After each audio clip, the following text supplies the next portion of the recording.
Hello, everybody. We are delighted to be here with you today.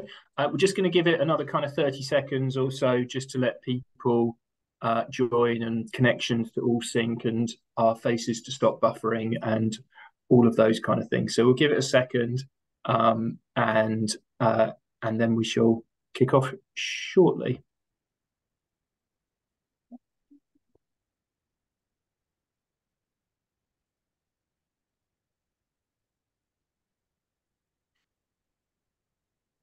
And just to let you know, you should have had a little message pop up when you joined, just to let you know that the session was being recorded. And that's just because we know a few people couldn't join us today live, but would love to be able to get all of the top tips that you're going to hear first today. So we'll make the video available via the Giving Tuesday website and channels shortly after the webinar.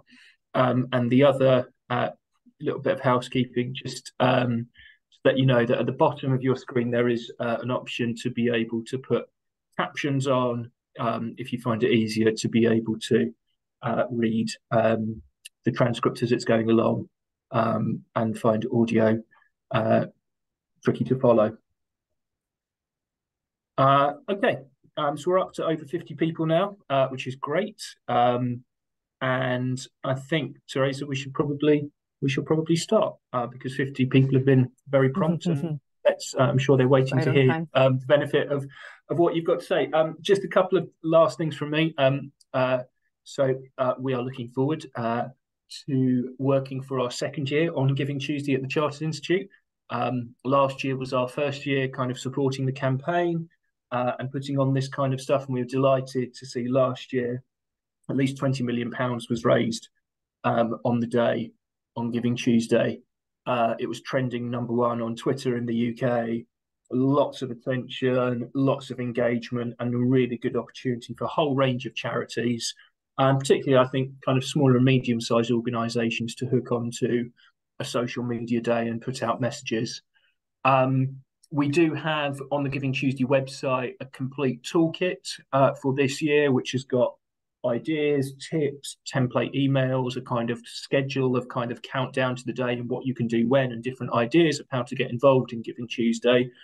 And on the website, we've got a whole range of kind of logos and assets and things which you can drop in to your comms to try and make it as easy and usable as possible for you to get involved in Giving Tuesday in a way that works for you. We're quite encouraging, but not prescriptive in how you use Giving Tuesday. It's not our campaign, it's your campaign. And however you want to use Giving Tuesday as a way of talking to supporters, encouraging donations, saying thank you to people, celebrating generosity, whatever it might be, the floor is yours. We're just here to try and kind of help and support you for whatever you do. That's probably enough of an intro from me. So Tereza has got a great presentation prepared, and I know there'll be lots of interesting things to write down and note. If you have got a question for Tereza, once she's finished her presentation, we'll come to some questions. If you could pop your questions in the Q&A function, which is just at the bottom of the Zoom screen, that would be brilliant. Do put them in as she's going. As a question pops into your mind, put them in the box. But we will come to questions at the end, so it'll be tricky to kind of interrupt the flow as we're going through. But do pop them in there, and we will come to questions at the end. I think that's enough for me. From me for now, I shall pass over to Tereza. I will turn my video off, and I am going to watch and listen and write down all of the brilliant things that you're about to tell us. So, Tereza, over to you. And thank you so much for doing this for joining us, putting this together for us today. Perfect. Thanks so much, Dan. Hello, everyone. So we're talking today on top tips on social media and digital engagement, and specifically on Giving Tuesday, so that you're all prepared to make the most of it. Just a quick introduction. My name is Tereza. I'm a marketing consultant and digital training. I've been working in the charity sector for 7 years, pretty much everything around social media and content marketing. And Giving Tuesday is one of my favorite times of the year. It feels like a great opportunity to be more creative and try different ideas And also you can link it to the end of year campaign, which we're going to talk about. So Giving Tuesdays this year is on the 28th of November. It started as a giving day in the US right after Black Friday as a way to counteract consumerism and explore different ways of giving. So when we're talking about giving, and that goes beyond the charity you're working with, it's in general a way to give back to the community and those you want to support. So you could volunteer your time. Of course, it could be about donations. You could campaign for something that you're passionate about. You can share your skills. You can fundraise for an organization. You can donate goods or buy something from a charity. So it's the idea of giving back. And that, of course, could mean something different for everyone. But it's a really interesting day, especially when you go on social media, seeing all the different ways how your channels can be a little bit more positive and uplifting, which is always nice. So it'd be good to check with those attending today, how many of you have run a Giving Tuesday campaign in the past? Let's see who's running it for the first time this year.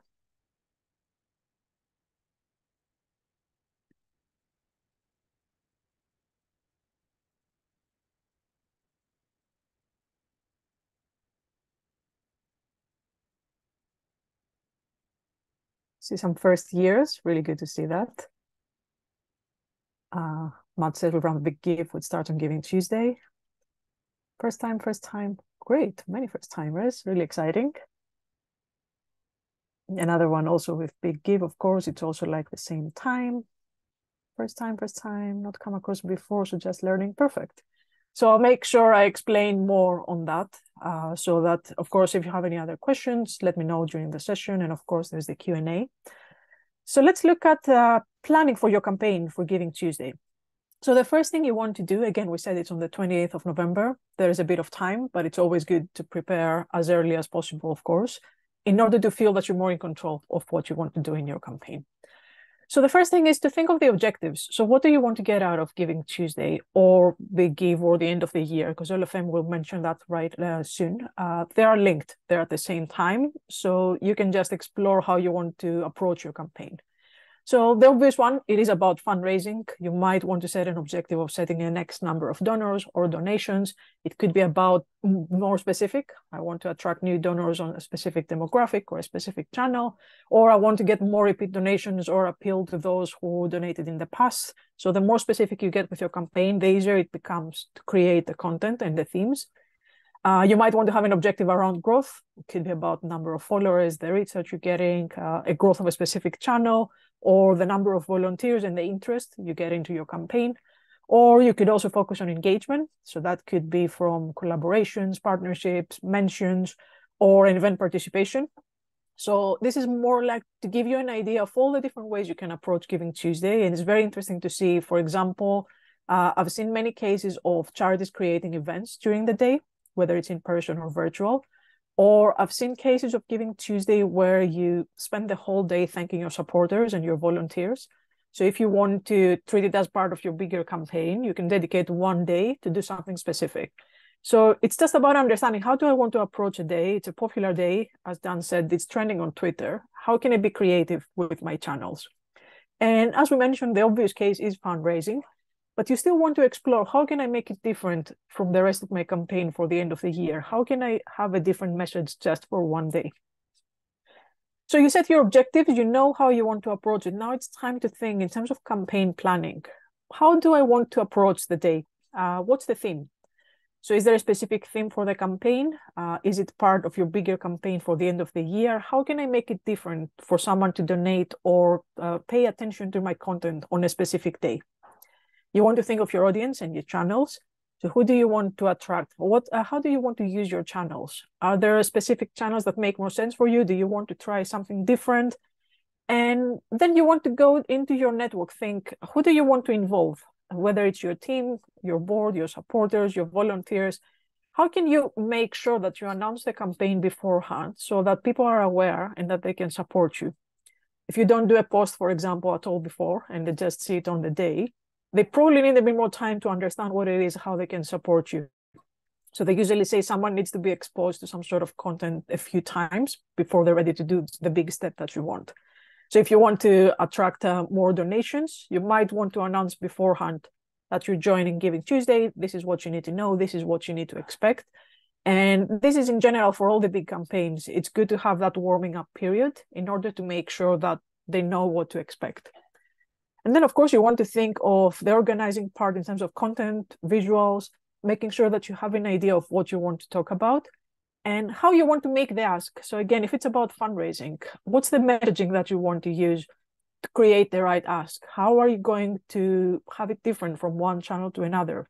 Or how can you make sure that it makes sense for the audience you have in mind?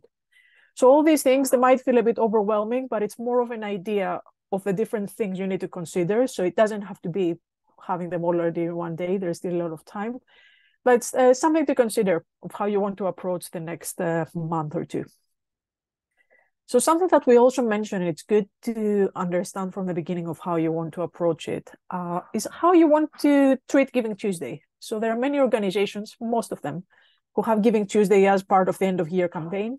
And that could be linked to the big Give campaign too, could be part of your big year-end appeal. And you're treating it as one day in the campaign. So this is something to explore. How can I change the messaging for one day?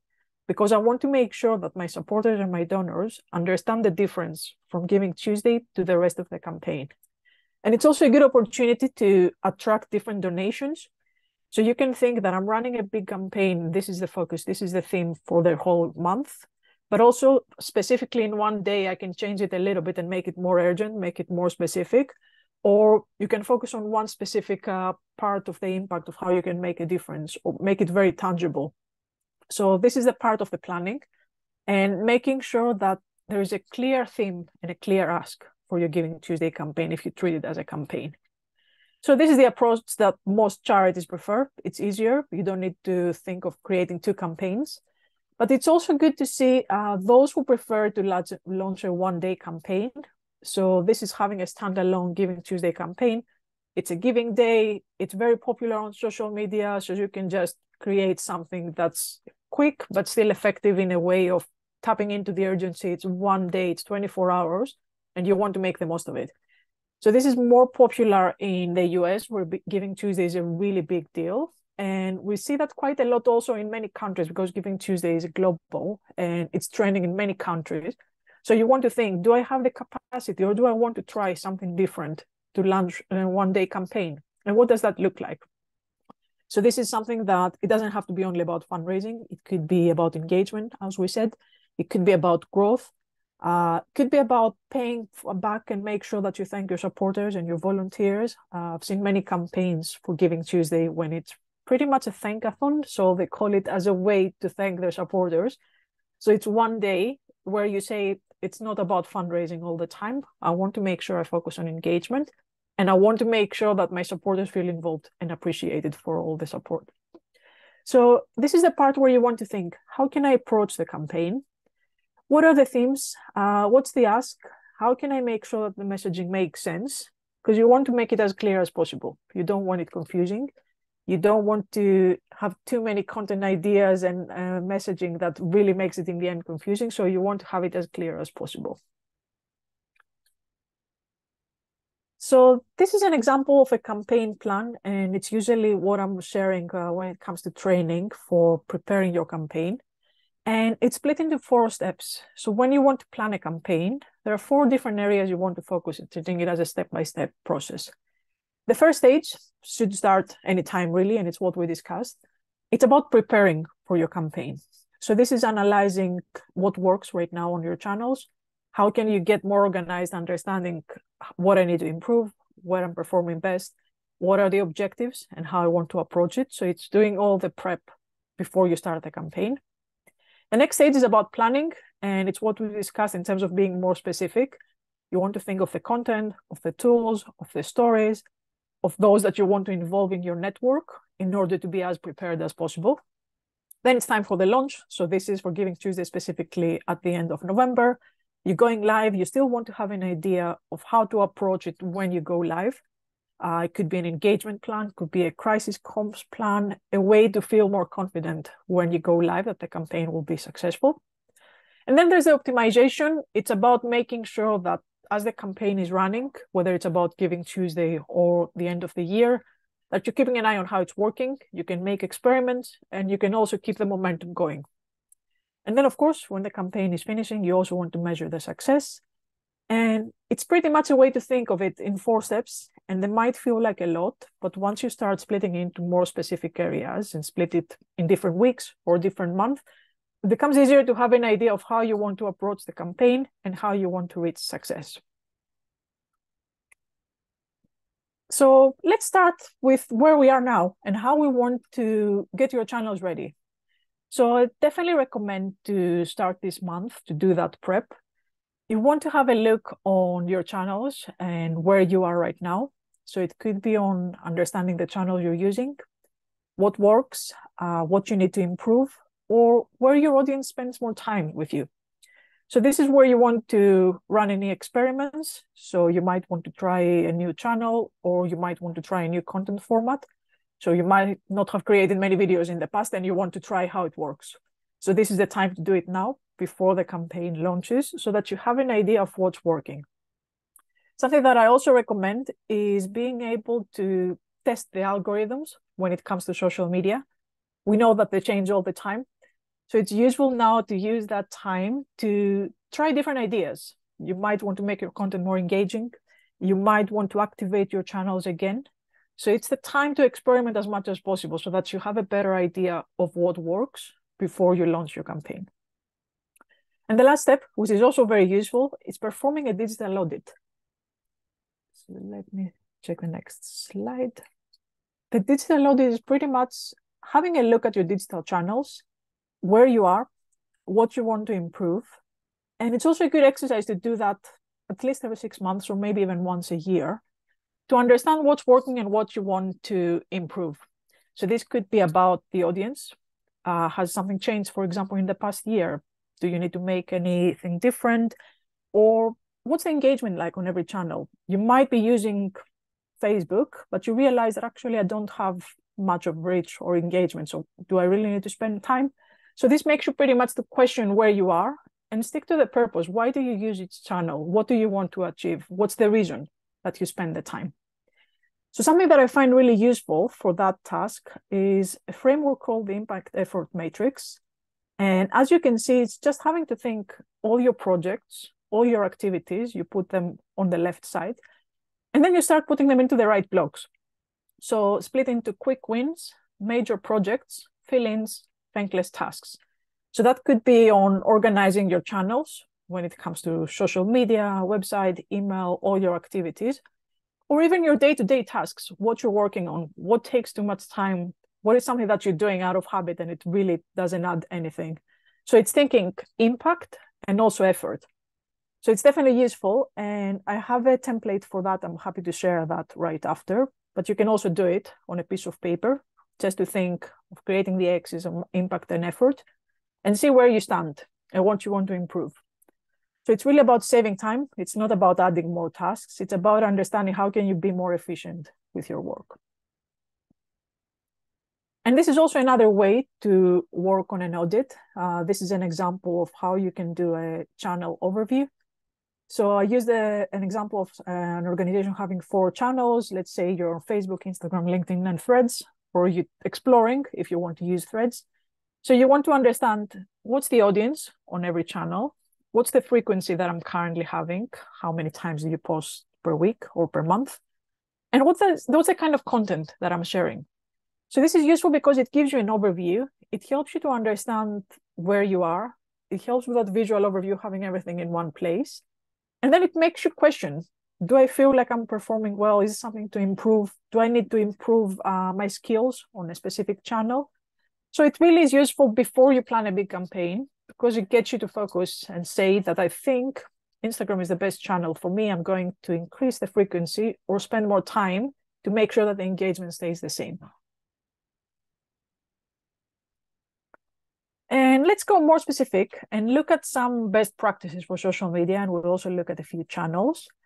When it comes to best practices in general around social media campaign planning, of course, it's always useful to schedule posts in advance on thinking how to tell a story. So when it's a campaign like GivingTuesday that might be lasting just one day for you, then you want to think, how can I tell a story that makes sense from start to finish? So what's really useful when you schedule the posts, it's good to see the narrative. So from the beginning until the end, there should be the narrative that makes sense for someone who's looking at the journey. It should have a clear theme, a clear ask, and you want to make sure that you're not repeating the same thing. It's only 24 hours. So if someone is online a couple of times during the day, you don't want them to see the same post. So how can you make sure that even if it's the same message, you share it in different ways and you still make it interesting? Then you want to think of the visual assets. How can you share the right images or videos in a way that they complement the written copy? It's not the one way or another. You want to make sure both the written copy and the visual assets make sense. And they have a great combination in a sense of like one adding to the other. So it's not someone just noticing the image or the written copy, is make sure that they both make good sense. Then you want to think of the content specifically for every channel. So what's the kind of content that works on Facebook and what's the difference with LinkedIn, for example? So you want to understand how, even if you have an idea of the message, you might want to repurpose it. It might be the limit of characters, or it might be the difference between sharing a video or a photo. So it's just thinking all those logistics when you plan the content to make sure that it's successful as much as possible. And then when thinking of social media, of course, there's sometimes the sense that when we talk about social media best practices, we only think of that. It's always a good idea to make sure that you think of all your channels at the same time. So when you're sharing on social, you still want to make sure that you bring your supporters to your website, your fundraising page, or get them to subscribe to your email. And then when you share the emails, you also make sure that you share your social channels so that they follow you. So it's just making sure that you give your supporters more opportunities to connect with you in a way that makes sense. So everyone is comfortable with different channels, and it's more about making sure that they're still receiving the news that they want from you, one way or another. And then something that's really useful, especially for campaigns like GivingTuesday, you want to tap into your network. Think what makes sense, who is part of your network. And network could be from your team, starting from the internal side, and then externally, that could be your board, your supporters, anyone you're working with, could be corporate partners. So it's thinking, who do I know and who can be involved before the launch of the campaign? So there are many templates I've seen for GivingTuesday. So it's a social media toolkit, which is pretty much a summary of your campaign. And it's very easy to share that beforehand with those that want you to support. So it could be those who are closer to you, those who are on the mailing list, anyone who really is more active in the support, that they would be happy to share a post, but it's always a good idea to make sure that you make it as easy as possible for them. So you could share a few images, you could share a couple of messages to make sure that if they want to support you, that they have everything in one place. So let's look at a few channels, and these are the ones I hear more recently on how to approach them. And of course, the first one is Twitter or X. So should you be on Twitter or X? There's not an easy answer, definitely not. It depends. So of course, we need to mention how it's unpredictable. The last year, it's questionable in many ways, and you really don't know how it's going to go in the next months. The recent news is about Elon Musk considering adding charge for every user. So obviously that is a big change, and it's already making a lot of organizations consider leaving it for good if they haven't already left. And also it's interesting with Twitter that the stats have really dropped. And I've heard different organizations saying that they don't seem to be accurate, or they just stopped working from one time to the other. And there's also the side, of course, around ethics and safety concerns. Many organizations have already stopped using it. And those who are still on Twitter, they feel that I'm not really sure in terms of my community and the safeguarding that it's the best platform to be.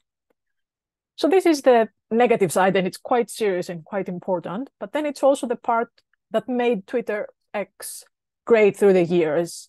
There's a big part of community. All the trending topics are there. So GivingTuesday is always trending. So it's an opportunity to expand your reach, your network. You can connect with other organizations or potentially new donors. It is an opportunity to explore ways to engage with journalists, with media, with someone who might be interested in your cause. And there's also your community. It's going back into the audience. If your audience is still on Twitter, then you need to explore a way to make it work. And the last thing that also changed the last months is TweetDeck, which was a free scheduling tool until recently for Twitter to schedule all your content and monitor your engagement. It's not free anymore. So there are many parts to consider. on whether you should be or not. And it's just important to acknowledge all these things. Then the next one is Threads, which is brand new. It's only a few months now that it's live. And it's also controversial in the sense that there are many things to consider in terms of pros and cons. So the first thing is it started from Facebook and Instagram, so it's owned by Meta, which is still controversial for a few people. It's branded as the alternative to Twitter. So many people assume that if, for example, Twitter starts with charging per user, more people would go into Threads because it feels very similar to Twitter. It's text focused, which means it's very easy to create content. You can still share images and videos, but text and long threads really work well. Engagement is still low because not many people are in or not many people stay engaged. But what I've noticed with many charities who started using it is that it's quite easy to start getting in a more smaller scale engagement. So you can ask more questions, you can listen more to what they're thinking. And even if the engagement is not on the level of other channels, it's still a good experiment and it doesn't need too much time. But also, this is a good part. It still feels very basic. There are still many features that are missing. It's not available in the EU, so that means that there's quite a big audience that doesn't have access to Threads. There are no working hashtags. So with GivingTuesday, for example, it's only about you talking to your followers. You wouldn't necessarily have a lot of exposure the same way you had with Twitter. And also there are no direct messages. So it's straightforward, simple, but at the same time, it's quite simple. I wrote last month a guide, pretty much an observation based on how charities are using it. Happy to share that. You can look at it at your own pace. Just look at examples. I started collecting different screenshots on how charities are using it, just to get an idea of how are the starting ones exploring the channel, what it means for the future, because it would definitely be more popular at some point. We just don't know how it goes yet. And the other one that's also popular, it's TikTok. And many charities are trying to explore how they can use it, what it means to be on the channel, how different it is. It is currently one of the most engaging social platforms. It's very appealing to a younger audience, but also the demographics are changing. It's becoming more equal to different ages, so it's something to explore. It's a different creative format, so that means a little bit like of effort in the end to understand how it works. It's video, but it's in a way that's more casual, in a way that makes more playful. So you want to find where your charity fits in that kind of content and how that fits into your campaign. And I will say whether it's about the specific campaign or something to consider in general, it's definitely a good channel to experiment at some point. You want to think, how can I use it in a way that makes sense for my organization? It's not like you have to be on it for the sake of being there. Think again of the impact and effort matrix. Does it make sense for me? Is it right for my audience? Would it make sense if I want to appeal to a specific audience? So you want to try and see how others are approaching it. How can you really make it as part of your content planning and see in the end if it makes sense. If it doesn't, then of course you don't have to be on it.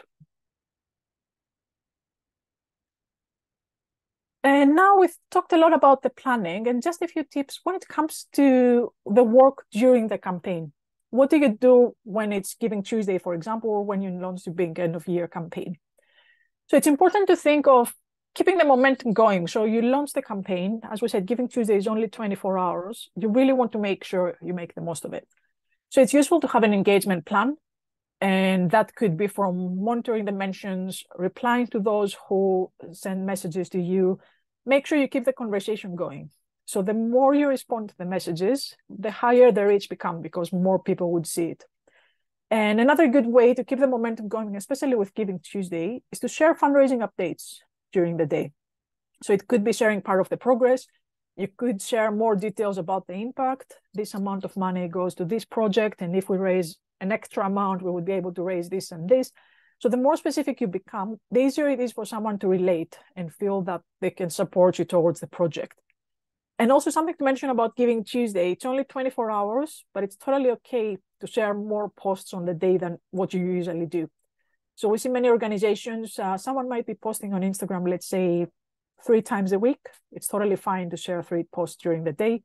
Or when it comes to Instagram, you can also share more stories. So that only lasts 24 hours. And it's about making sure that if it's a one-day campaign, you really want to make the most of it. And you might have already your scheduled posts, but you want to think, how can I share additional content?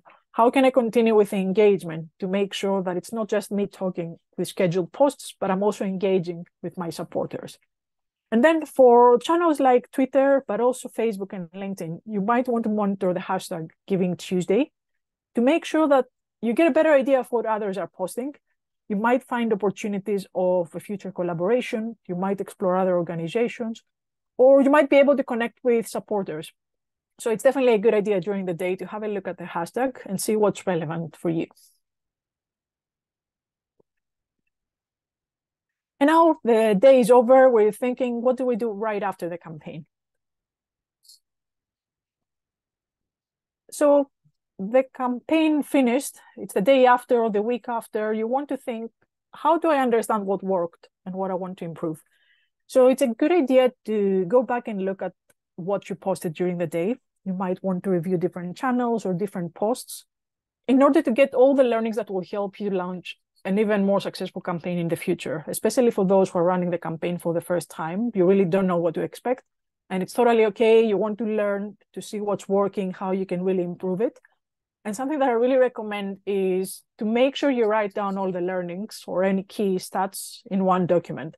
This is very useful because especially a campaign like GivingTuesday that is once a year, when you go back to it 11 months after, you probably forgot the learnings.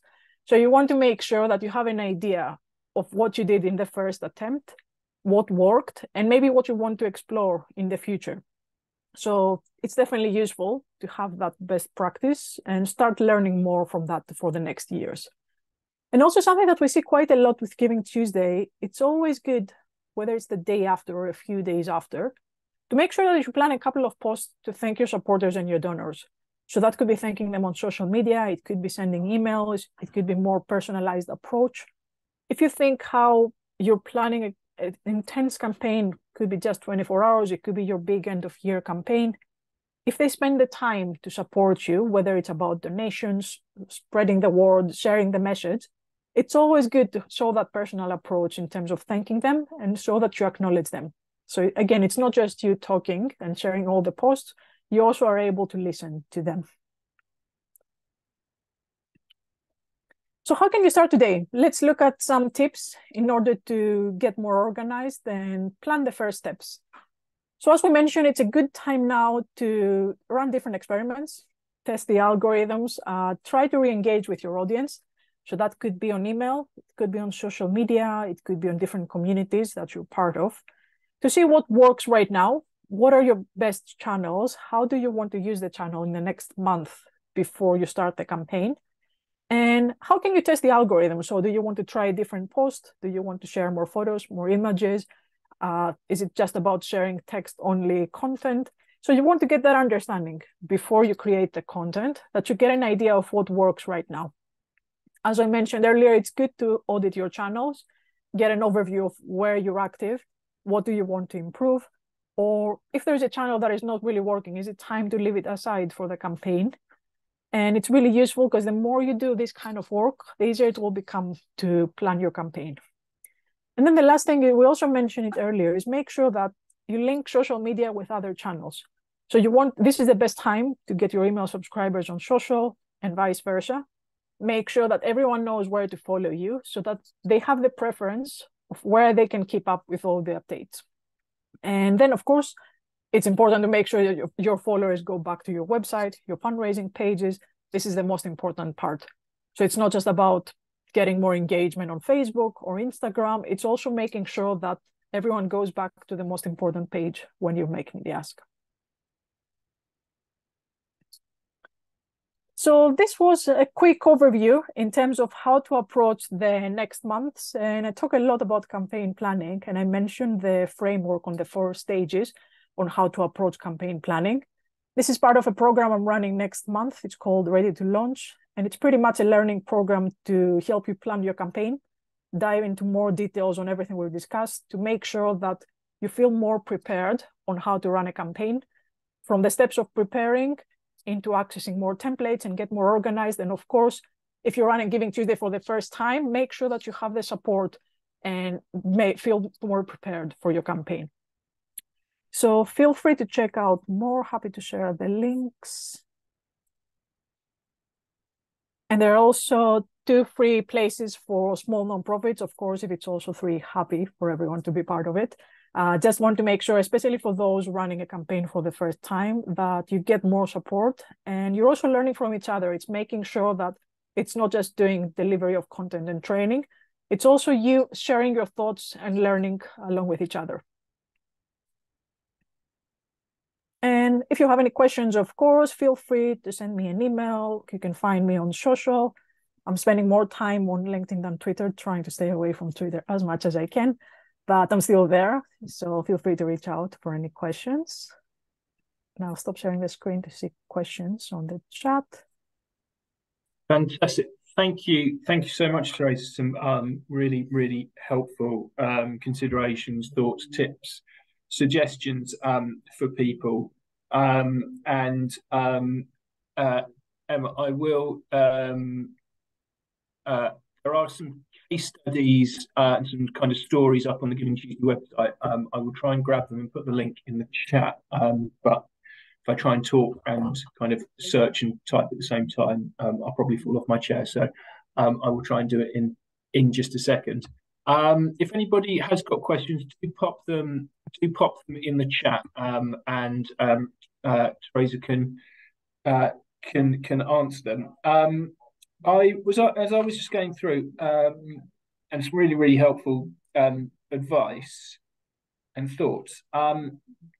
You had mentioned, I think in one of the things around kind of planning and preparation around crisis comms, or kind of needing to plan if something doesn't go right. Could you just talk a little bit more about kind of what might be in a crisis comms, or what would be the things that you'd need to look out for and do?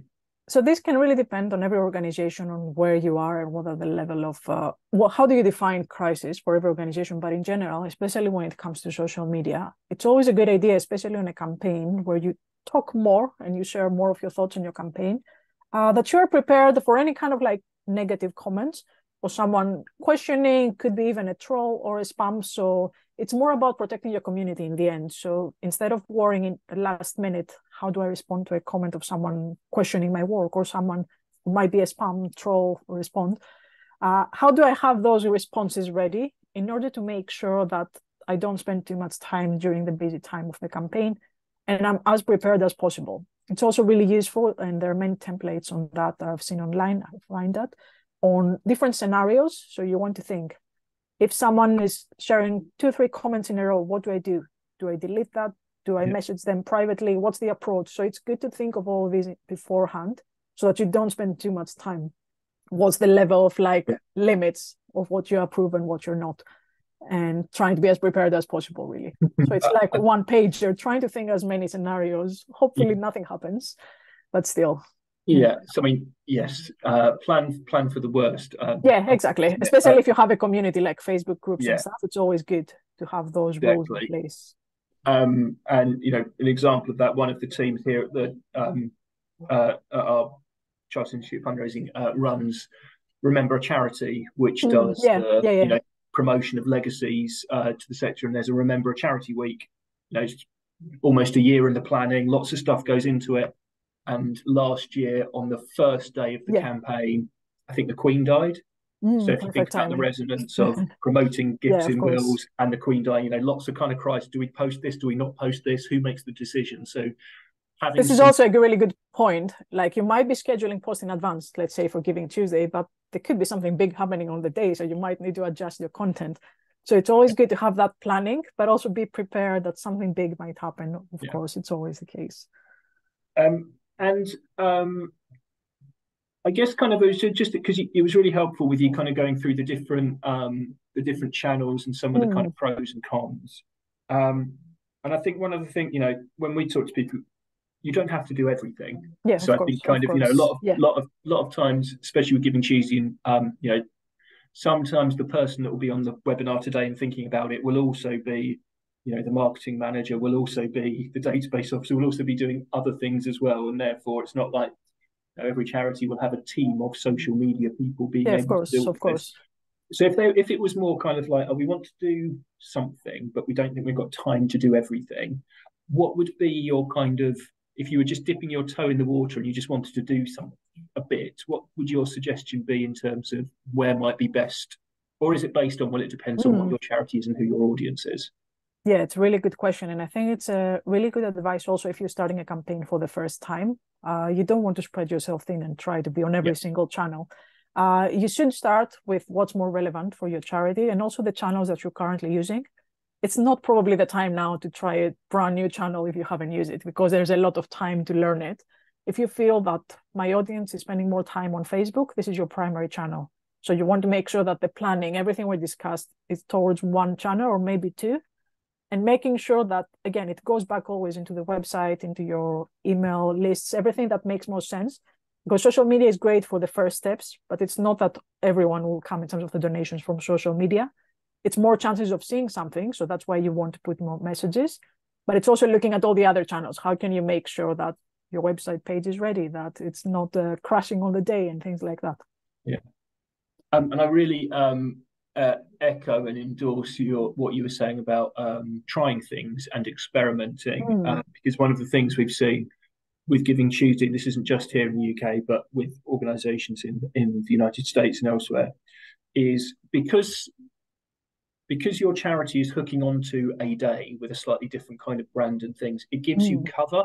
It Yeah, gives of you course. Yeah, an true. easy kind of, so if you're kind of, if you're a charity and like we're a serious charity and we do things in a quite formal way, um, you can change your tone of voice a bit. You can be a bit more True, creative, true. playful, informal, celebratory, whatever it might be. But because you're doing it under Giving Tuesday, Mm. no one's going to think, oh, it's really weird that charity is doing that, because you've got the Yeah, really cover of good Giving point. Yeah, Tuesday. exactly, exactly. Um, and sometimes we know people have kind of said, well, we've tried to do that or we wanted to do that in our charity, but we didn't.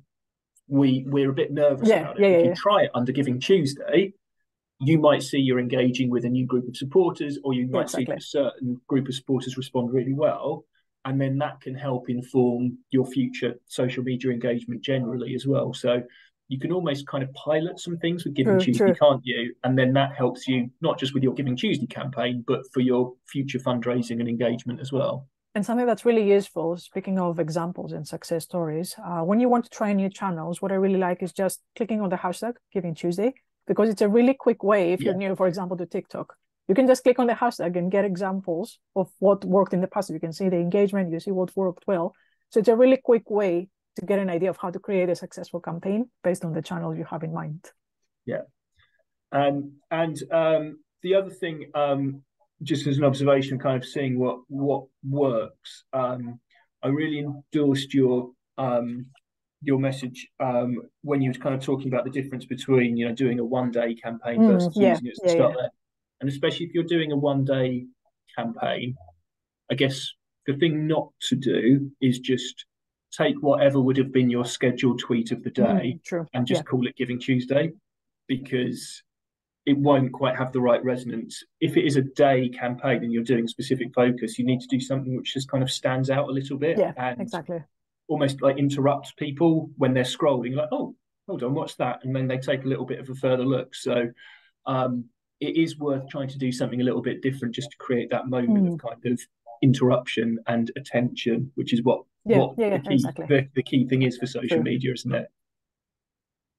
Um, Brilliant. Well, we've come to 45 minutes. Oh, we've just had a question in. So, so this, I don't know your name, but the question has just come in around kind of just follow up from this. So what we'll do is the session was recorded, so it will be up on the Giving Tuesday website for you to be um, to able for you to watch or to share with colleagues separately. And after this, we'll also do a kind of quick write up, which is just a kind of what would be, at a glance, what are the really key top tips to do, which we'll share through the Giving Tuesday comms and channels as well. I would recommend having a look at the toolkit, having a look at Yeah. as Teresa said, just kind of looking at some of those posts from last year, seeing what different people do. And if you haven't done anything for Giving Tuesday yet, and it is your first year, don't panic. You've got time. This is stuff that you can do, and you can plan a month in advance. I mean, the earlier is better, but you can do things right up until the day. But we would, recommend and suggest try something, experiment, be creative, and I think the key thing, Teresa, was learn from that as well. When you kind of learn and see what works and try. And whatever you might be doing for Giving Tuesday this year, I wish you the very best. It's a great campaign. It can bring you in new supporters, give you a different thing for you to talk about, or like you said, Teresa, just an opportunity of thanking people, of celebrating what you do, showcasing volunteers, whatever it might be. But it creates a really nice moment to be able to do something just slightly different exactly. and celebratory. Any last words from you at all, Teresa, to leave people with? I see you've put some stuff in Yeah, the for chat any questions, really, because I know we talked about a lot of things. Feel free to reach out, whether it's email or LinkedIn. Happy to help. Anything about specific channels we discussed. Yeah, perfect. Thank you so much. Thank you so much, Teresa. Thank you all for joining. I hope it has been helpful. It was brilliant to see that a lot of people are doing it, looking to do it for the first time, because the more people do it, the more the wider message will get out there, the more the hashtag uses, and I think everybody benefits from that as well. So good luck for what you're planning, and I'm really looking forward to seeing all of your tweets and posts and stories and everything that happens for Giving Tuesday this year. Take care. Thank you so much again, Teresa, and goodbye to everybody. Enjoy the rest of your day.